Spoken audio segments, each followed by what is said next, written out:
Well, ladies and gentlemen, a very good evening to you and welcome to the Cinema Cristallo. It's an absolute pleasure to see you here tonight. There's a slight change on what I want to say this evening, and I want to start by answering the question, the subject of tonight's debate. Where do I call home, or where do you call home? And I can honestly say, I feel at home here, right now. That's where I am at home. And there's another thing, and I would like, before I make the introductions of everybody, Monica, would you help me on some translations? Otherwise, we might be here till mezzanotte. Just for those who are Italian and prefer this next bit to be in Italian. I've been working on this project for a couple of years, and the theme, Where Do You Call Home, was aimed at people who made a choice to move from one area, from one country to another through their own will. But I feel that we can't ignore what we've seen since the summer of people having to leave their homes, their families, and their lives against their own free will. We've seen it in the newspaper, on the television, on the internet, and we've also seen it in Ventimiglia with our own eyes. So just the one thing I would like to say is that we remember how lucky we are, how fortunate we are to be able to make choices of our own accord and of our own free will. That's the only addition and change to my programme that I wanted to make tonight.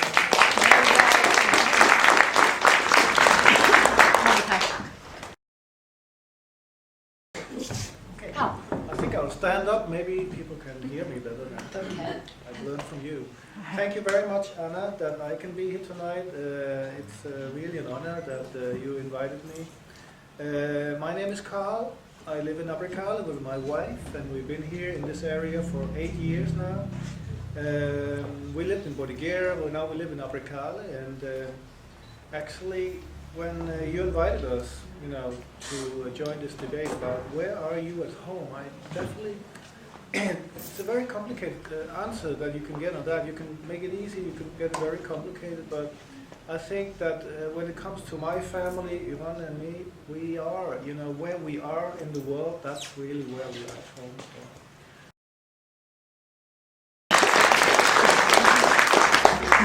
Thanks, Anna. My name is Melanie, and I'm from Washington, D.C. in the United States. And we have a couple other Americans in the audience, but we're definitely a minority around here. So it's very exciting to be able to give a slightly different point of view than all you other Europeans that didn't have to go through the permesso di soggiorno process. So, my husband and I have been here about 3.5 years. We've been visiting off and on since 2002, and then made a decision to come here and live here full-time 3.5 years ago. We live in Ospedaletti, and if we've had any kind of extended conversation at all, I've already talked your ear off about my dog. So I will say that where I feel most at home really is wherever my husband and my dog are. Thank you. Yeah, I'm Peggy. I'm German. I'm from Hamburg. And I'm here now for more or less 20 years. I came here first. Can you hear me? No? Sorry for my poor English. No. I came here mainly for holidays, and then I fell in love with the region. And our friends came and visited us and said, "Oh, lovely region, lovely area. Can we buy also something?" And so in the middle of the 90s, I decided to start the business. So I called up my real estate agency. And of course, we mainly have foreigners from, Europe, Northern Europe, looking for sun, nice lifestyle. So they come here, of course, for the food, for sunshine, for the night. Thank you, Anna, for your invitation. My name is Günther, and I came from this town in Germany. You see it, no? Very easy to see. The name is Saarbrücken. Saarbrücken is a small, the main city of a small part of Germany called Saarland. The weather is much better than in Hamburg. And, well, of course, I met here a lot of friends. It's nice to be part of Brit Italia, the event, so very lovely to make also some new friendships. Yeah, so I must say I feel home here, yeah, where I have friends, where I feel. I start my career in the call center business and communication business, in different business, e-learning business in Germany.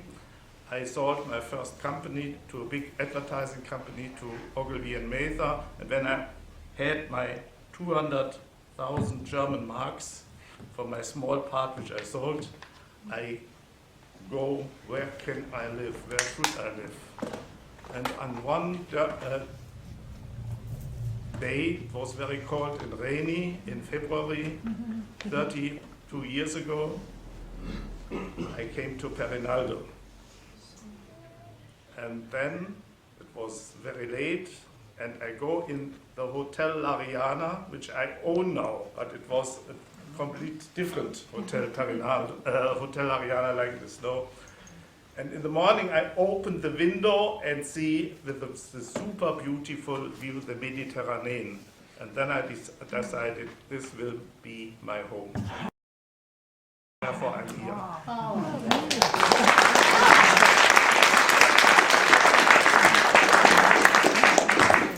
Thank you very much, Gunther. Thank you very much.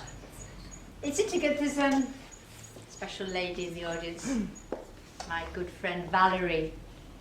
She told me a lovely story about a French lady. Well, actually, no, she's an English lady who lived in Carcassonne region of France. And she had a gîte, I suppose it's like an agriturismo. And every year, she'd been there for 20 years, by the way, and every year she'd take part in the village fete, selling the marmalada, all the fruits, and every year she grew in her little agriturismo. Tourists arrived every year, as normal.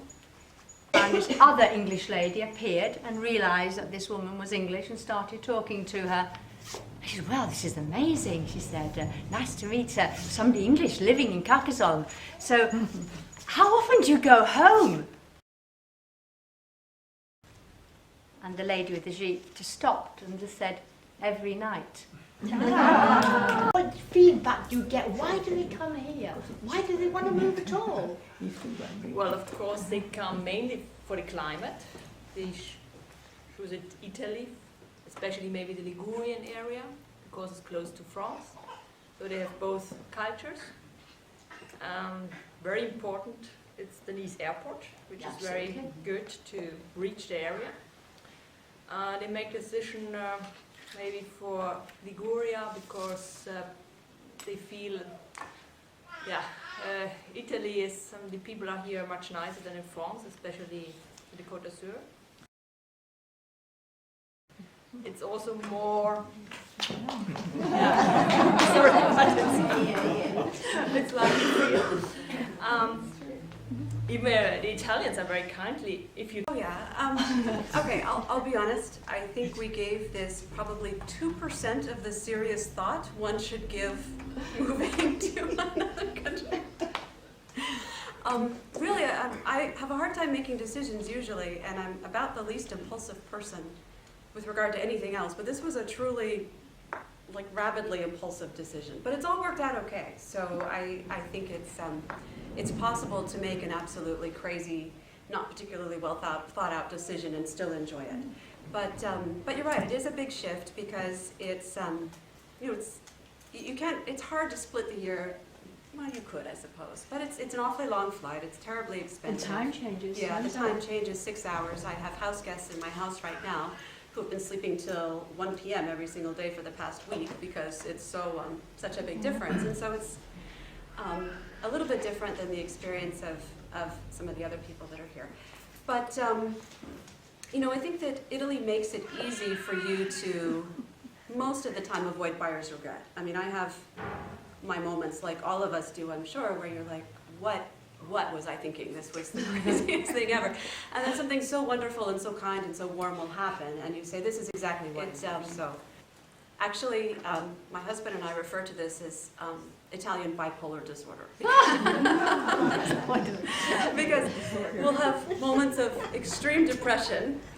We gave up this perfectly clear, obvious, like well-structured, rule-oriented life in the United States and came to what you call Mediterranean chaos. And then something wonderful will happen and we'll be on the manic end of the...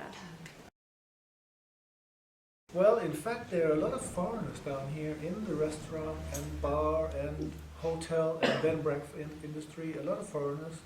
And most of them, they've been here quite many years. And they came here in the 80s, they fall in love, and then they open up the business, and they still stuck in the same bar. But I'm glad that you said something about, how can I persuade the restaurants to go together to build this website. And I had an interesting meeting today with a client here at DolceAqua. And when I came in, I had the feeling, okay, this guy, he's really pessimistic today. I'll not have any chance at all. He'll kick me out again. And he shouted for half an hour, and then at the end, he said, okay, Carl, how much is it? And then out the door. You said again, so you're a nagger. Yeah. You're persistent. It's like we are taking some of the press. Well, there's always a bit of boiling in the area here because they're so people in general are very just with the Yeah, we have a lot of Scandinavians.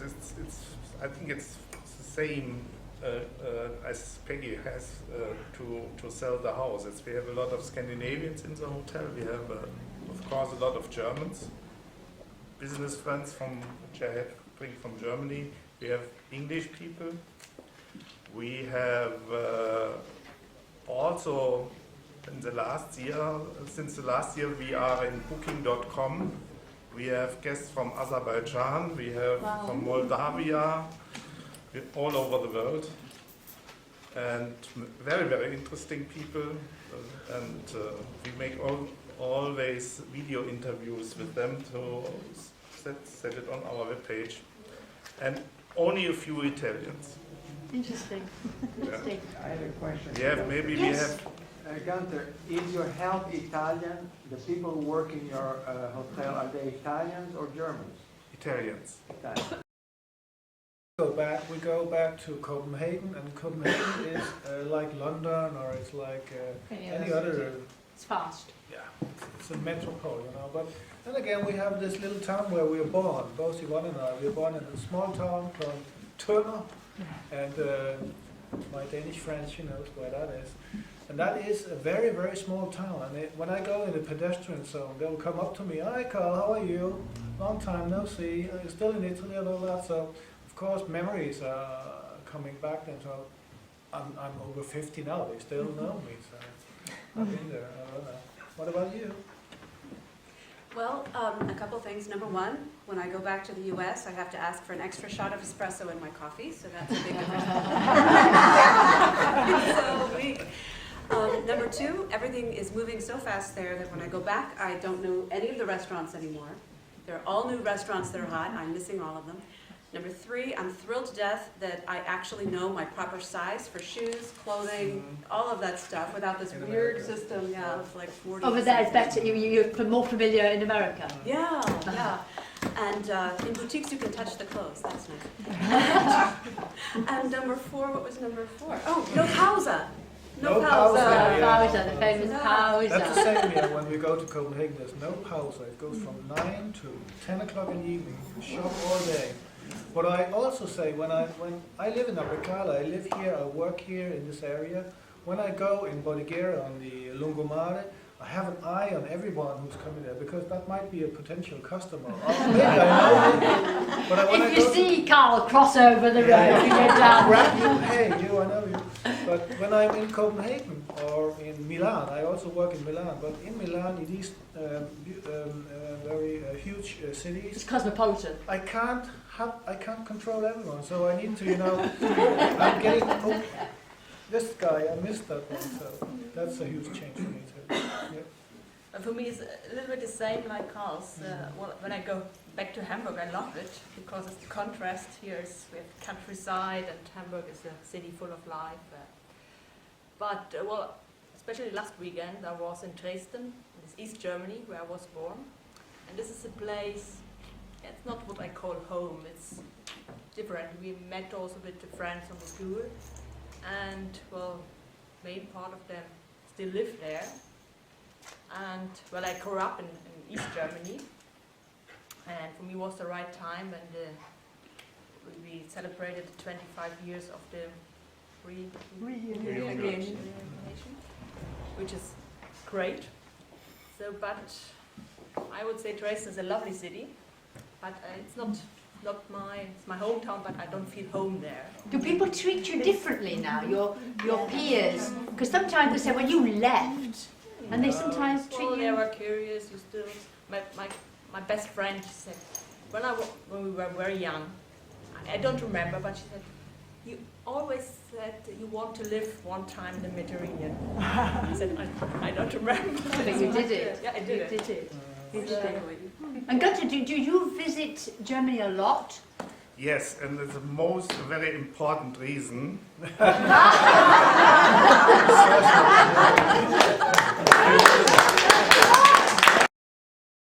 Chiesa Valdese, okay, in via Vittorio Veneto, not far from the Giardinetti, okay, the public gardens.